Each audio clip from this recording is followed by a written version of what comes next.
Welcome to another video. In this video, we're gonna just talk about what happened about a week ago. So to sum it up, I went to the Irish Parade in Boston. It was so much fun. Even saw some of you guys out there, which was pretty gnarly. And I don't know, had a great time. Pretty much to follow, I should say kind of a little backstory is I did end up driving there and back. It was a interesting ride to say the least. The car was just so stiff. It's not like, I know I definitely kind of talk a lot of smack about the way this thing rides, but realistically it is pretty stiff, and it's and around here it's stiff. In Boston it's brutal. So bear in mind that's kind of what happens with a 19-inch wheel on lowering springs just with a Golf R. So anyway, everything went well. I got down there perfectly fine. It was pretty much going back home, and I didn't make it too far out of the city until I smacked a pothole, and I didn't really notice the pothole. It wasn't that bad. I hit it probably at like 30-35 miles per hour, and absolutely punctured my tire. So the car was pretty much undrivable.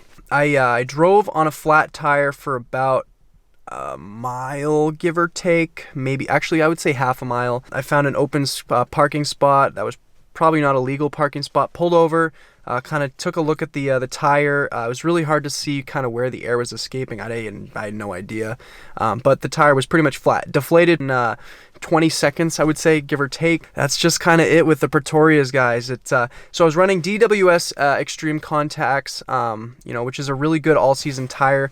Pretty soft sidewalls, that is. So it does absorb a lot of the bumps, and I was pretty surprised to see a puncture on those. I knew I kind of had to do something. It was a weird place to get towed because it was like parallel parking in a very busy part of the city. So I ended up driving 3 miles to an AutoZone on a completely flat tire. I got absolutely, dusted by a C63 AMG and an Alfa Romeo Giulia Quadrifoglio. Those cars, easily they were together, and they just thought it was hilarious, my situation. So they drove around me, and it was just brutal. So yeah, I drove pretty far, around 3 miles, like I said, on a flat tire. Don't recommend doing it. You do what you kind of got to do. I really had no other option. So I drove to an AutoZone just to kind of just see what I could do to fix the situation. I got some tire plugs. I ended up plugging up 2 main parts that were really bad on the sidewall. Unfortunately, I never filmed everything. I never filmed any of the situation, but I will say it was so annoying, and it was really upsetting to say the least. So I of course made it to AutoZone, plugged 2 parts that looked like they were leaking the most air, and then of course did the spray bottle thing. Graciously, the people in Somerville AutoZone, if you guys are watching, which I know you probably won't be, but if you are, that was my situation, and they really helped me out, kind of identifying where the air was coming out. Now unfortunately, the air was pouring out between the rim and the tire. I apologize for anyone who doesn't like to hear the word rim, but that's what I call it. My this arm got tired, so we're switching. But anyway, so noticed that pretty much it was almost unfixable. We tried, putting a lot of the whatever you say, it's the stuff the silicone stuff that I guess Fix-A-Flat. Basically, that's what it was. We tried that, and no luck, unfortunately. So that's when I had to make the call to. Fortunately, I have AAA. And towing the car, I think I was able to do it within like 50 miles or maybe 90 miles. I have no idea what it was, but it ended up being free. Now they were able to take one of us. The only issue is they were only able to take one of us. I didn't want to leave my friends stranded, so $100 Uber ride later, and that's how we ended up home. I picked up the car from Volkswagen Rochester. They got me in, and they got me all squared away within 2 business days, which is crazy. I really do appreciate them. They found out that my passenger side Pretoria, that was bent. And of course, I needed a new tire, which was very obvious. Now, being me and kind of my OCD, I didn't want to just change one tire, because these tires, I've driven on them for 1 year. I've definitely use them to their, I wouldn't say full extent, but I've enjoyed the tires and their grip capabilities, and whenever they don't grip, I also enjoy that. So you guys could assume what my tread was like in the front. So I decided to switch to the tires. So I did have a tire that was at least 50% life, which is pretty good. These are awesome tires. I can't wait to review them. And I ended up switching my front tires. Now, unfortunately, I went with DWS 06 Pluses, which it looks like more of a summer-oriented all-season tire. Again, it's the same kind of tread pattern. It's just a little bit different, probably a slightly different compound. Regardless, it rides and drives like it did before. I hate riding with two different types of tires, but it's the same brand and essentially the same thing minus the plus. I don't have the pluses in the rear, I have the pluses in the front, which those are the new ones in the front. So, but anyway, it's nice to have fresh tread in the front. So I guess, realistically, I'm good for tires for at least another 2 years. Hopefully, at least, for my all-season wheel. Now that kind of begs the question, and we'll jump right out the car and we'll kind of just discuss a little further. So with this current situation and the fact that these wheels are very much prone to bending, I'm left with kind of a funny situation where, I love these wheels, and I think they are really great.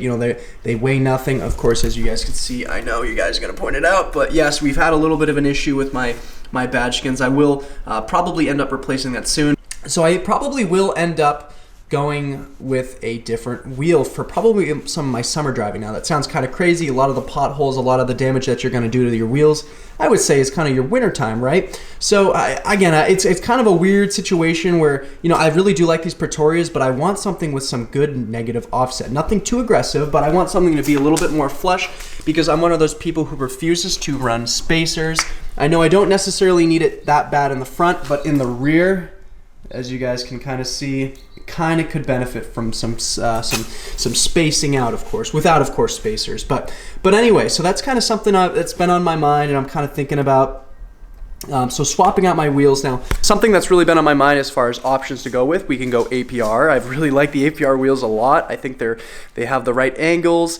They weigh kind of what I want them to weigh. Pretty good offset, just a very slight negative offset, even maybe just like, it's certainly not a positive offset, but it definitely sets these wheels kind of where I want them to be, with no use for any spacers. Then of course we can go for the Racing Line R360s, which is a very similar wheel to Pretorias. It's honestly like a blend between APR wheels and Pretorias. They're also lightweight. They have a pretty good they look really nice on these cars. They do fill up the gap quite nicely.